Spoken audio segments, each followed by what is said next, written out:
We are continuing the topic on 3 main red flags to look out for while dating a potential long-term partner. And I have with me Dr. William Guy, and we're going to continue in this discussion. We've mentioned a lot of factors about the 3 main red flags, what each of them are and what they mean, and what to do when you can identify them. And this half of the discussion, we're going to go into something a little bit more detail regarding brain chemistry, how it works, how it affects individuals in partnership, in the relationship. And to start it off, Dr. Guy, I want to reflect back on a previous conversation that we had. And I was actually inquiring in detail as to how we were going to go about this. So I just want to go back on that conversation. Do you mind? No. I asked him, I said, what was the part of the brain you were thinking of during a previous conversation regarding marriage partners and passion? So in this half of the discussion, we're going to talk about the difference between passion and compassion and how one leads to the other. Right, Dr. Guy? Yeah, sort of. something like that, yes. And so this was his answer. This was his response. It was, well, the novelty circuits terminate at the insular cortex with dopamine release at that site. When stimuli no longer register as a novel, this particular activation ceases. That is why the nature of passion can never be like it was at the beginning. It must evolve into companionate love. Elements of passion persist, but not the same as at the beginning.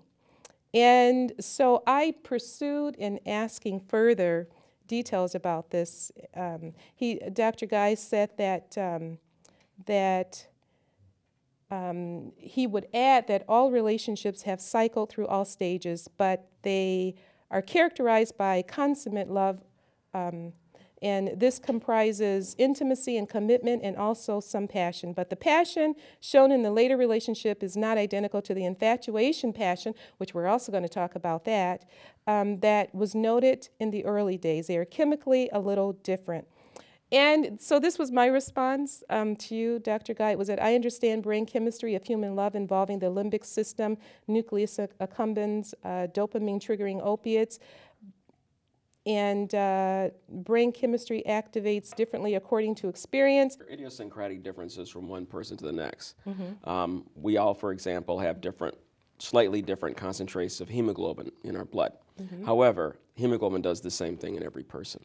Right. All right, it is what it is. So regardless of the tendencies and the concentrations of these hormones, they function similarly in people. When there are people that are insensitive to one of these peptides, then certainly pathology is likely to occur. What I was saying was that when people, for example, going back to that first red flag, because this is where that started. Sexual looking immorality. at that, yeah, when you have somebody who has used sexual expression for recreational uses. That's kind of what we're talking about. Right. Somebody, this has been, it's like the thrill of the being in love and getting the quarry. Yay, another conquest, and on to the next one. The problem with using sexuality in that fashion is that you have somebody who sees people as an object and who uses, they don't really have the ability to look at sensuality as anything more than something for them. It's like a toy, all right? Right. Now, the thing is that you want a partner. If you want to live with this person, to be a friend with this person, to evolve past the passionate stage in the relationship and to move into the companionate stage, then you need to have that not present. In the companionate stage is characterized by intimacy and by commitment. All right, intimacy. What are the components of intimacy? Trust and transparency.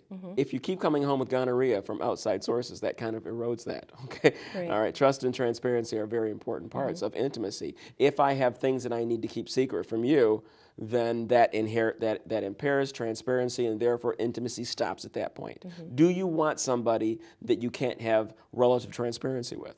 It's going to affect things. Right. Okay. Now, when it comes to committing to somebody, it's easier to commit to somebody that you respect than to somebody that you don't respect. Agreeing on morality, especially regarding sexual immorality, is very important. And I think I mentioned this on one of the shows previously. I had a couple, for example, that came in, and the husband was addicted. At that time, it was telephone pornography. He would call up somebody, and they would talk on the phone, and he would get his jollies by involving himself in pornographic telephone conversations.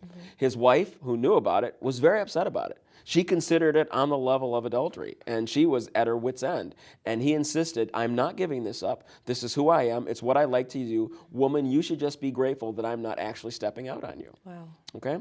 This disagreement on morality is devastating. You need to agree on that. And when you have a long history of using sensuality as a toy, it causes problems. See, here's the deal. This is why, all right, because the audience probably doesn't understand what I mean by this. Let me explain to you this way.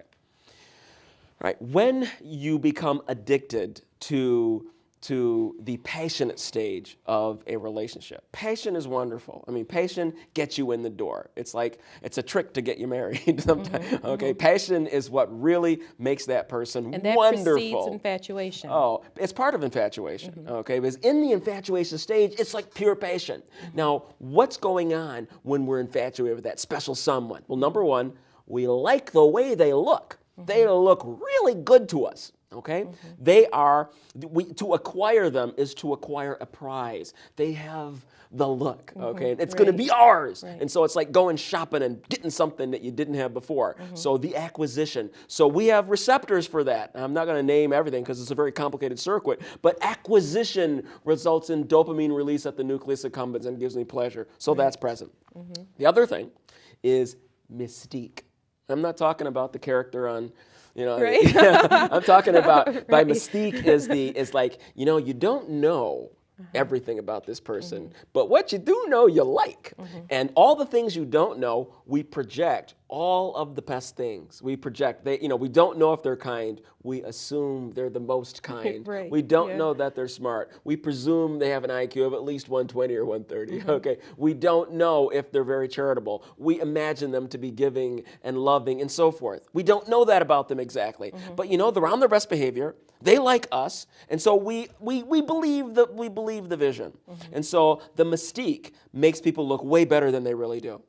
The novelty factor. This is a new experience. And our brains, God designed us to like novel things, to pursue novelty. That's why we learn things. As a species, it's good when we learn things. When people have the near-death experiences, for example, one of the things I've heard many times is that when they're looking at that movie of their lives and they're pursuing knowledge, God's going, yeah.